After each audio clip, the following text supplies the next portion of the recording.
Hello दोस्तों, welcome back to the digital journey support.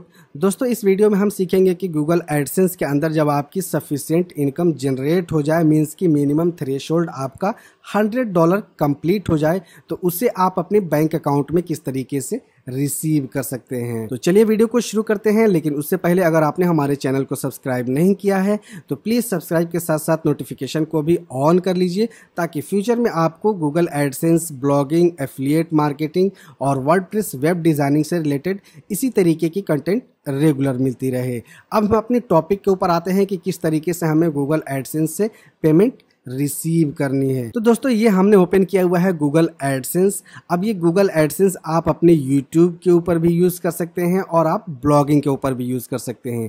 ये Google का प्रोडक्ट है। इसके थ्रू आप अपने यूट्यूब चैनल के वीडियोस को भी मोनेटाइज करके इनकम जनरेट कर सकते हैं और ब्लॉगिंग के थ्रू भी आप इनकम जनरेट कर सकते हैं अपने कंटेंट को मोनेटाइज करके। प्लेटफॉर्म बिल्कुल सेम है, दोनों ही चैनल की इनकम आपको गूगल एडसेंस में ही देखने को मिलता है। तो दोस्तों, गूगल एडसेंस के अंदर जो भी इनकम जनरेट होती है वो यूएसडी में होती है, बट हम जब इंडिया में रहते हैं तो यहाँ पे तो यूएसडी हम यूज़ नहीं कर सकते, तो इसे कन्वर्ट करके हमें अपने बैंक अकाउंट में रिसीव करनी होती है, जिसे हम एक्सचेंज प्लेटफॉर्म कहते हैं।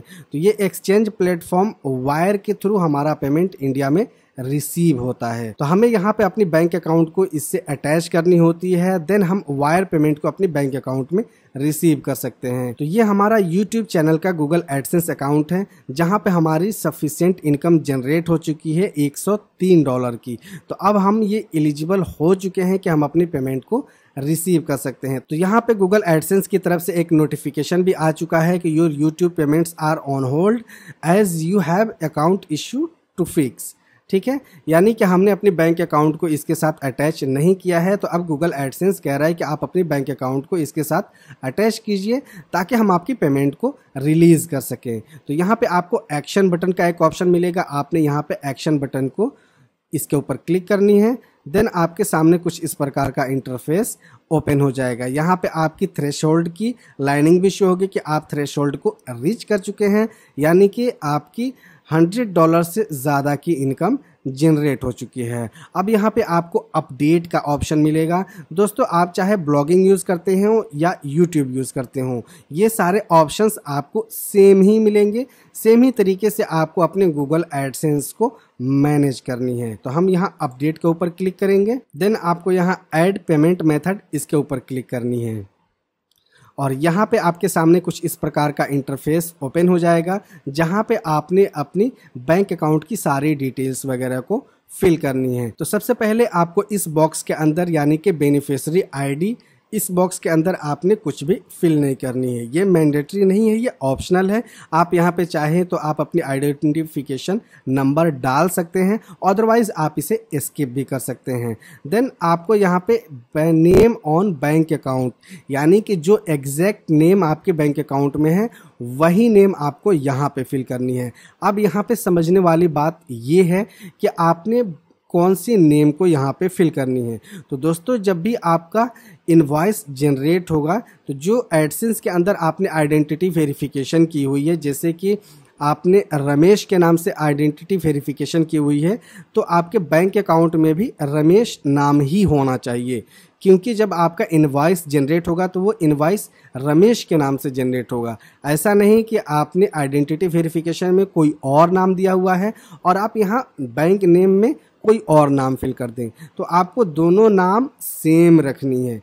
रमेश नाम से आपने आइडेंटिटी वेरिफिकेशन की हुई है गूगल एडसेंस के अंदर, तो यहाँ नेम ऑन बैंक अकाउंट में भी आपको रमेश ही फिल करनी है। ठीक है, तो आपने यहाँ पे अपनी एग्जैक्ट नेम फिल कर देनी है, देन आपको बैंक नेम, यहाँ पे आपको अपनी बैंक नेम दे देनी है। तो अब यहाँ पे सवाल ये आता है कि आप कौन सी बैंक को यूज़ करेंगे, जिसके थ्रू आप इजीली अपनी वायर ट्रांसफ़र की पेमेंट को रिसीव कर सकते हैं। तो मैं यहाँ पे रिकमेंड करूँगा कि अगर आप रूरल एरिया में रहते हैं तो आप SBI की अकाउंट ओपन कर लें, अदरवाइज आप प्राइवेट बैंक्स की भी अकाउंट ओपन कर सकते हैं। HDFC भी बेस्ट है, ICICI बैंक भी बेस्ट है, वहाँ पे भी आप अपनी बैंक अकाउंट्स के थ्रू अपनी पेमेंट को रिसीव कर सकते हैं। लेकिन सबसे ईजिली और फ्री ऑफ माइंड आप SBI में पेमेंट को रिसीव कर सकते हैं अगर आप रूरल एरिया में रहते हैं। अगर आप अर्बन एरिया में रहते हैं, शहरी क्षेत्र में रहते हैं, तो वहाँ पे आप अपने प्राइवेट बैंक को भी यूज कर सकते हैं। तो यहाँ पे आपने बैंक नेम फिल कर देनी है। देन आपको यहाँ पे IFSC कोड फिल करनी है। तो IFSC कोड तो आपको आसानी से मिल जाएगा, आपके पासबुक के ऊपर मिल जाएगा, ठीक है। उसके बाद आपने यहाँ पे स्विफ्ट BIC कोड फिल करनी है। तो अब ये स्विफ्ट कोड क्या होता है? तो दोस्तों स्विफ्ट कोड इंटरनेशनली जब पेमेंट को ट्रांसफ़र किया जाता है तो उसमें स्विफ्ट कोड यूज़ किया जाता है, BIC बैंक आइडेंटिफिकेशन कोड। तो अब ये स्विफ्ट कोड आपने किस तरीके से लेनी है और कहाँ से लेनी है, तो उसके लिए मैं आपको बताऊंगा कि ये आपको साइट यूज़ करनी है theswiftcodes.com, जो कि वाइज के थ्रू डेवलप किया गया है। इस साइट के ऊपर आपने आनी है, यहाँ पे आपने अपनी कंट्री को सिलेक्ट करनी है। हम यहाँ पे इंडिया सेलेक्ट कर लेते हैं। अब यहाँ पे आपने अपने बैंक को सिलेक्ट करनी है जिसके अकॉर्डिंगली आपको स्विफ्ट कोड यहाँ पे प्रोवाइड किया जाएगा। तो हम यहाँ पे स्टेट बैंक को ऐड करना चाहते हैं अपने गूगल एडसेंस में, जहाँ पे हम अपनी पेमेंट को रिसीव कर सकें। तो हमने यहाँ पे स्टेट बैंक को चूज़ करनी है।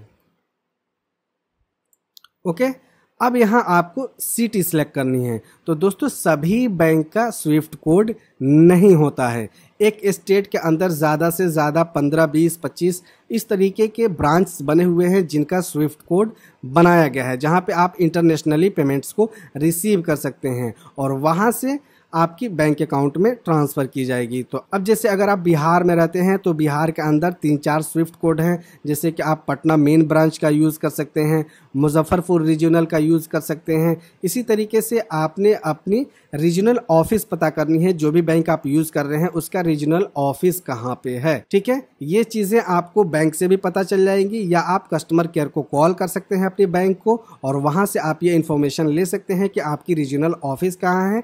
देन आप उसके थ्रू अपनी स्विफ्ट कोड को सर्च कर सकते हैं। तो हम यहाँ पे अपनी रीजनल ऑफिस यानी कि मुजफ्फरपुर को भी यूज़ कर सकते हैं और पटना को भी यूज़ कर सकते हैं।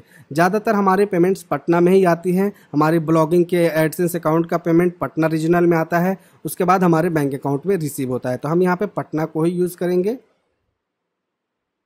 हमने यहाँ पे सिटी में सिलेक्ट कर लिया पटना।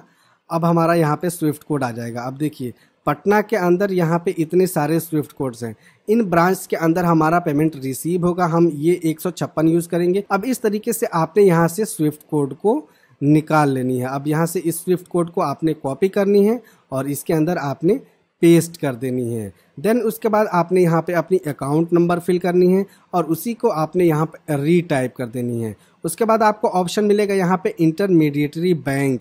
अगर आप कोई ऐसा बैंक यूज़ करते हैं जिसके अंदर डायरेक्टली कोई वायर ट्रांसफ़र का पेमेंट रिसीव नहीं होता है, तो आप यहाँ पे इंटरमीडिएटरी बैंक का भी यूज़ कर सकते हैं। जैसे कि अगर आप बिहार में रहते हैं और उत्तर बिहार ग्रामीण बैंक का आप यूज़ करते हैं, या आप कोई कॉरपोरेट बैंक यूज़ करते हैं जहां पे इंटरनेशनली पेमेंट रिसीव नहीं होता है, तो वैसे केस में आप इंटरमीडिएटरी बैंक का यूज़ कर सकते हैं। वो कुछ इस तरीके से कि अगर मान लीजिए आपका उत्तर बिहार ग्रामीण बैंक में अकाउंट है और उसके अंदर आप पेमेंट रिसीव करना चाहते हैं, तो यहाँ पे आप इंटरमीडिएटरी बैंक में HDFC को डाल सकते हैं या आप SBI को डाल सकते हैं, ठीक है। वहाँ पे पेमेंट रिसीव होगी और उसके थ्रू आपके बैंक अकाउंट में ट्रांसफ़र की जाएगी।